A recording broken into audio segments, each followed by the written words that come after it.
South India Shopping Mall, The Wedding Mantra, Sarikotta Wedding Collection, South India Shopping Mall.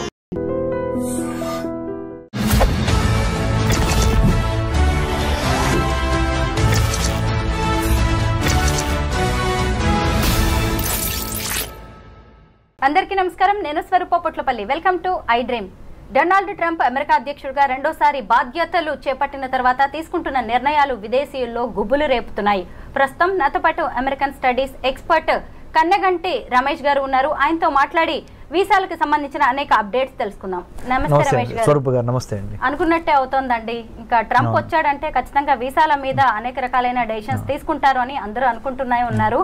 ముఖ్యంగా H1B వీసాల మీద lottery system ను ban చేయబోతున్నారు, ముఖ్యంగా రద్దు చేయబోతున్నారు అనే వార్తలు వస్తున్నాయి. మీ దగ్గర దీనికి సంబంధించి ఏమి ఇన్ఫర్మేషన్ ఉంది? H1B లాటరీ సిస్టమ్ ని రద్దు చేయటం అనేది ఇప్పుడు జరగదు. Please be relaxed. కానీ there are two schools of thought. ఒక స్కూల్ ఆఫ్ థాట్ ఏమని చెప్తుందంటే, మెరిట్, అమెరికా అంటేనే merit based economy, meritorious talented highly skilled పీపుల్కి ఇవ్వాల్సిన H1B వర్క్ పర్మిట్ని మీరు అదేదో ఒక జోదం లాగా లాటరీ వేసి ఆ లాటరీలో ఎవరిది చిట్టు వస్తే వాళ్ళని తీసుకొని వాళ్ళకి పంపించడం ఏంటి? ఎగ్జాంపుల్ అండి, హార్వర్డ్ యూనివర్సిటీలో చదువుకున్నాను నేను. ఎగ్జాంపుల్, నిజంగా నేను స్టాన్ఫోర్డ్ యూనివర్సిటీలో చదువుకున్నాను. నేను ఆర్టిఫిషియల్ ఇంటెలిజెన్స్ ప్రోగ్రామ్ మీద మొన్న 2024లో స్టాన్ఫోర్డ్ యూనివర్సిటీలో చదువుకొని వచ్చా. నేనే అమెరికాకి H1B కోసం అప్లై చేస్తున్నా. కానీ నా టైం అవ్వక నా చిట్టు పికప్ అవ్వకుండా ఎవరో అమెరికాలో ఒక చిన్న యూనివర్సిటీలో అడ్మిషన్ వచ్చిన వాళ్ళ లాటరీ సిస్టంలో అక్కడ చదువుకొని వచ్చిన అబ్బాయిది వర్క్ చేయడానికి ఆయన చిట్టు పికప్ అయింది అనుకోండి.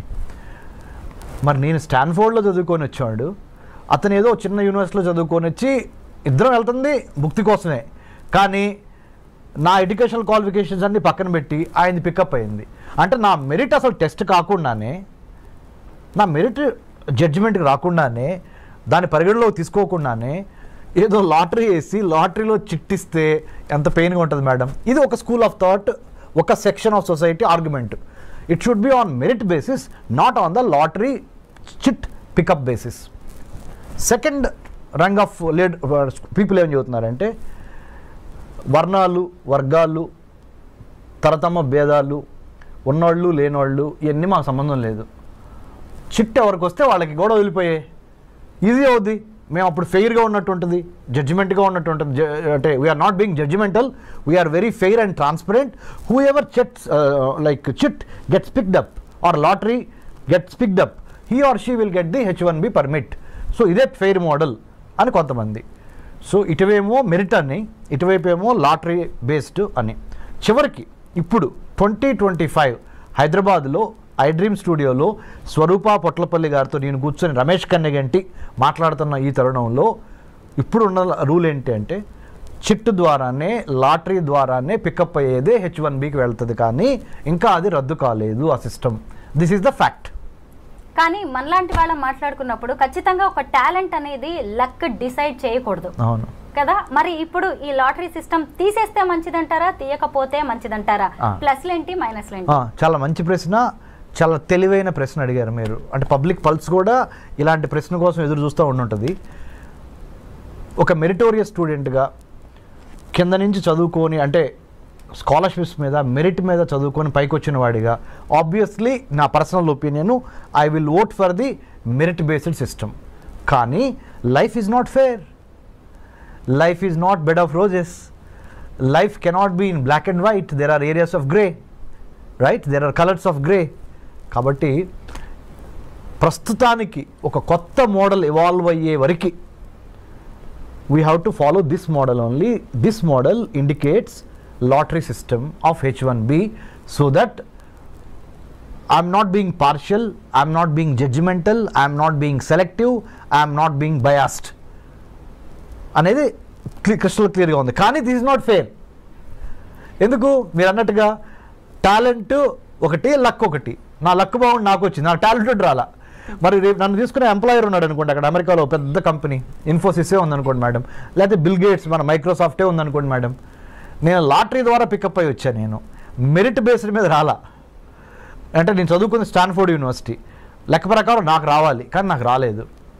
కానీ ఎవరో ఒక చిన్న యూనివర్సిటీలో చదువుకో, అంటే ఇక్కడ మీరు ఇంకొకటి ఆర్గ్యూ చేయొచ్చు వేరే వాళ్ళు ఏమని అంటే పెద్ద పెద్ద బ్రాండెడ్ యూనివర్సిటీలు చదువుకున్న వాళ్ళకి మాత్రమే తెలివితేటలు ఉంటాయా, చిన్న చిన్న పల్లెటూరు నుంచి లేకపోతే సెకండ్ రంగ్ కాలేజెస్ యూనివర్సిటీస్ నుంచి వచ్చిన వాళ్ళకి తెలివితేటలు ఉండవా అనే ప్రశ్న గ్యారంటీగా లేవనెత్తారు. So nothing is perfect. Every set of judgemental or measuremental basis has its own little bit of fallacies and mistakes, little bit of weaknesses, little bit of shortcomings. ఓవరాల్గా బై అండ్ లార్జ్ ఎవరికి ఎక్కువ న్యాయం జరిగిద్దో ఆ సిస్టమ్ని మనము adopt చేసుకోవాలి. It will take little more time to come to that మెరిట్కి లక్కి ఆర్ మెరిట్కి లేదా వర్గ భేదాలకి అతీతంగా వచ్చే విధంగా ఒక న్యూ H1B సెలక్షన్ ప్రాసెస్ని డిఫైన్ చేసి డిజైన్ చేసి డెలివర్ చేసే డెలివర్ చేసే ఆ 3D రావాల్సిన అవసరం ఉంది.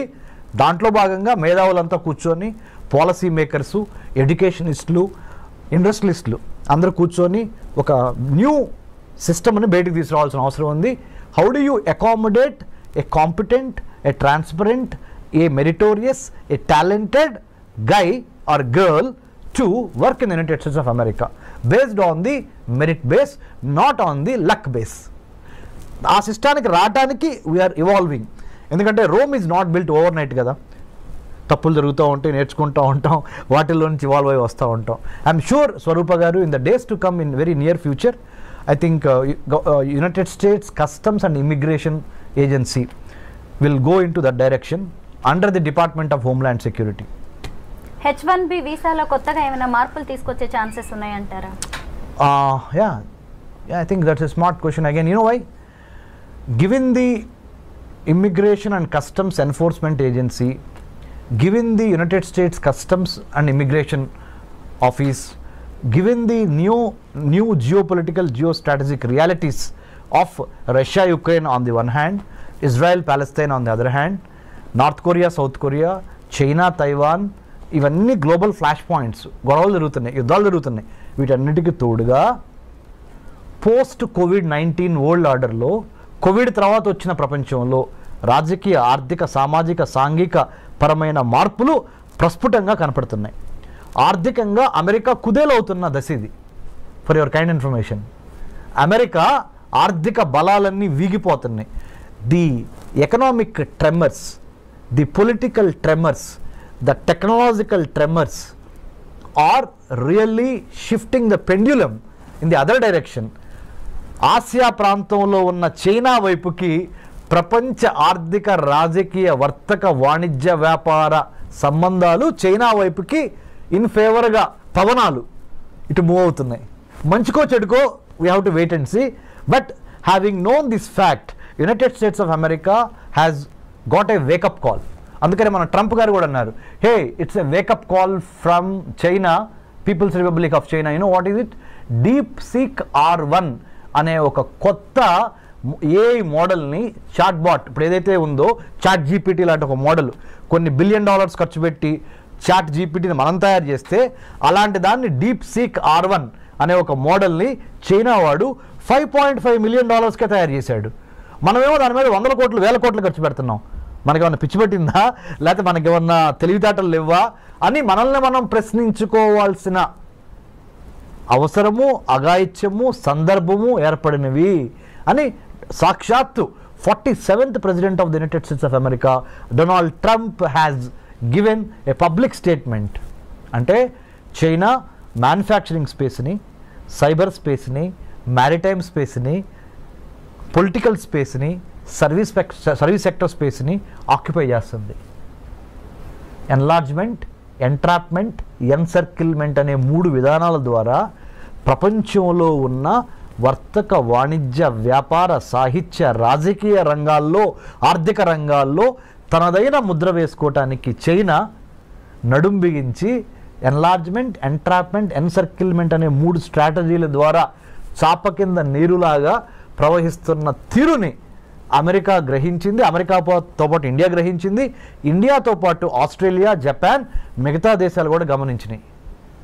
ఈ 4 దేశాల పేర్లు ఎందుకు ప్రస్ఫుటంగా ప్రస్తావించానంటే మేడం గారు, స్వరూప గారు, India, Australia, Japan, United states ఈ 4 కలిపి ఈ చైనాని ఎదుర్కోవటానికి క్వాడ్గా ఏర్పడింది. QUAD అంటే 4 చతురస్రాకారంలో ఈ 4 దేశాలు ఈ చైనాని ఎదుర్కోవటం కోసం ఇందాక మీకు చెప్పాను spaces, manufacturing space, cyber space, maritime space, service sector space and political space, వీటిని కాపాడుకోవాలి దీని నుంచి, చైనా నుంచి అని ఈ 4 దేశాలు జతగట్టినాయి.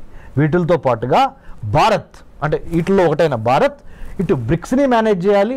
Brazil, Russia, India, China, South ఆఫ్రికాలోనూ భారత్ ఉంది. ఇటు క్వాడ్ అంటే Australia, Japan, India, United States, ఇక్కడ కూడా ఇండియా ఉంది, ఇక్కడ కూడా ఇండియా ఉంది. మరి వీళ్ళతోనూ వెళ్ళాలి, వీళ్ళతోనూ వెళ్ళాలి. ఇద్దరితో కలిసి వెళ్ళి తన యొక్క రాజ్య ప్రయోజనాల్ని ఎలా కాపాడుకోవాలనే రాజకీయ దౌత్యపరమైన చదరంగంలో భారత్ చాలా స్మార్ట్గా తన పావుల్ని కదపాలి. ఇంత దీనికి ఒక బ్యాక్గ్రౌండ్ ఉంది ప్రపంచ రాజకీయాల్లో.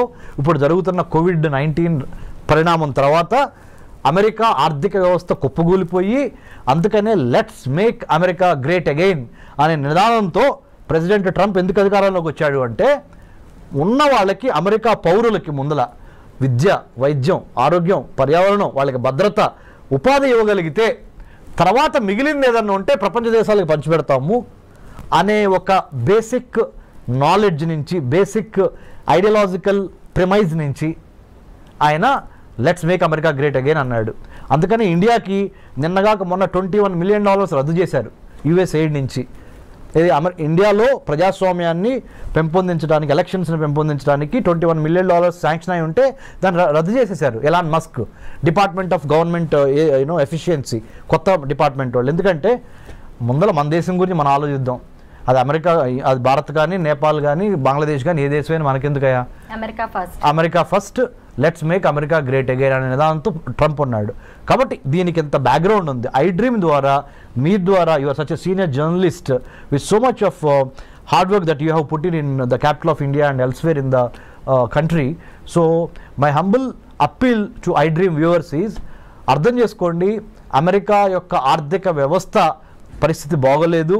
చైనా చాలా తెలివిగా, చాలా స్పీడ్గా, చాలా సర్ప్రైజ్ ఎలిమెంట్స్తో అమెరికాని కొట్టటానికి ఆర్థికంగా, రాజకీయంగా, సాంకేతిక పరంగా ప్రతి అంశంలోనూ, ప్రతి డిపార్ట్మెంట్లోనూ అమెరికాని శాసించే విధంగా చైనా ఎదుగుతున్నది.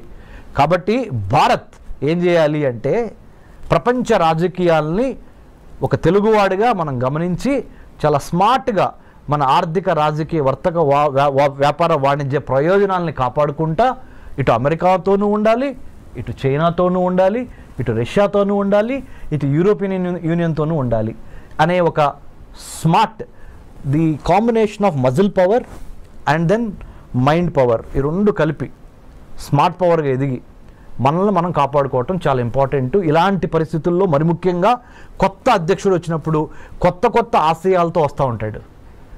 వాటిని అర్థం చేసుకొని దానికి అనుగుణంగా ప్రీ డిపార్చర్ ఓరియంటేషన్ అంటారు, PDO అంటే ఇక్కడి నుంచి వేరే దేశం వెళ్ళేటప్పుడు ఆ దేశం యొక్క చట్టం ఏంటి, న్యాయం ఏంటి, సంస్కృతి ఏంటి, సాహిత్యం ఏంటి, చరిత్ర ఏంటి అనేది అవగాహన లేకుండా ఏదో వీసా వచ్చేసింది కదా అని చంకలు కొట్టుకొని బొమ్మని మీరు ఫ్లైట్ ఎక్కి అక్కడ దిగంగానే వాడు చెప్పేది మీకు అర్థం కాదు, మీరు చెప్పేది అర్థం కాదు, మీరు అక్కడికి వెళ్ళిన తర్వాత భారతదేశంలో ఎలా ఉన్నామో అలా ఉందాం అనుకుంటే కుదరదు, తిరిగి మళ్ళీ డిపోర్టేషన్ అంటాడు, ఇంకోటి అంటాడు, H1B వర్క్ వీసాల గురించి మాట్లాడతాడు, F1 స్టూడెంట్ వీసాల గురించి మాట్లాడతాడు,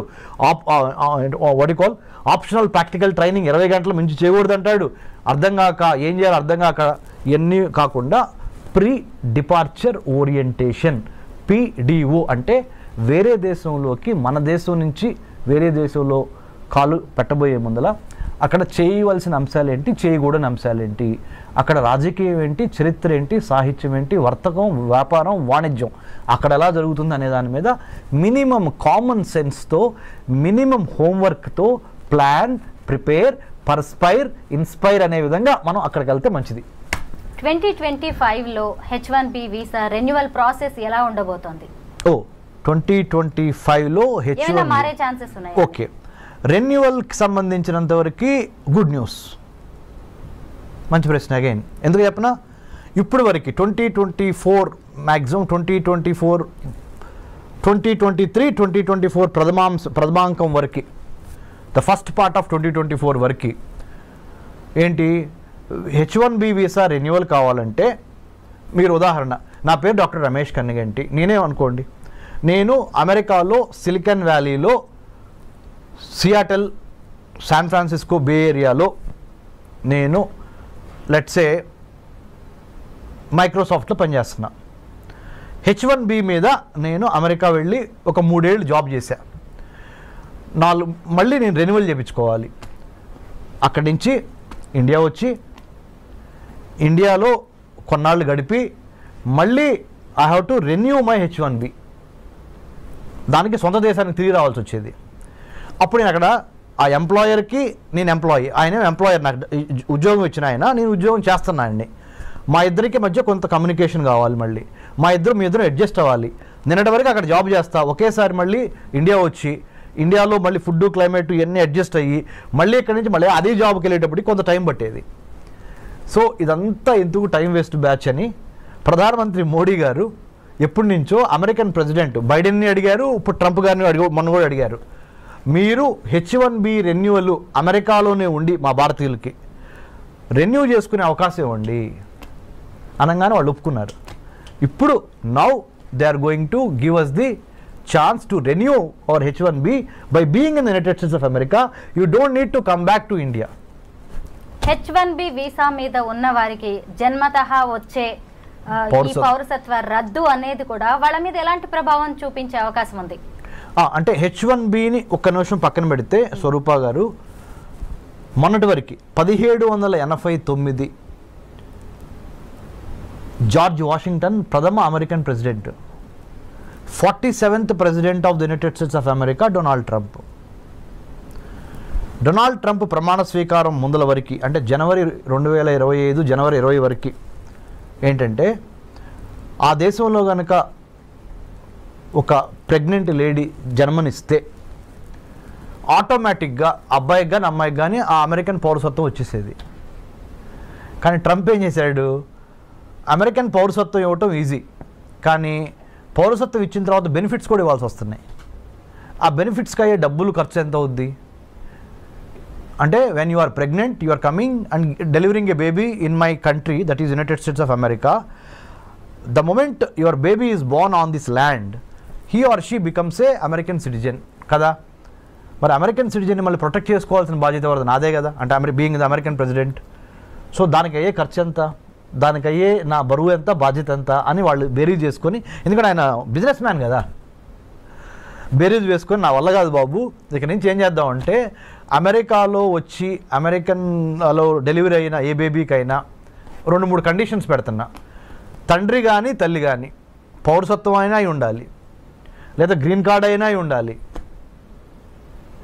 లేకపోతే మీకు మీ అబ్బాయికి కానీ అమ్మాయికి కానీ నేను ఇక్కడ పౌరసత్వం ఇవ్వలేను. మీరు ఏదో విజిటర్ వీసా మీద వచ్చి, స్టూడెంట్ వీసా మీద వచ్చి, J1 వీసా మీద వచ్చి, L1 మీద వచ్చి, M1 వీసా మీద వచ్చి ఇక్కడ మీరు మీ అబ్బాయి అమ్మాయి ఇక్కడ పుడితే మొన్నటి వరకు అయితే చెల్లింది పౌరసత్వం వచ్చేది, ఇప్పుడు నా వల్ల కాదు.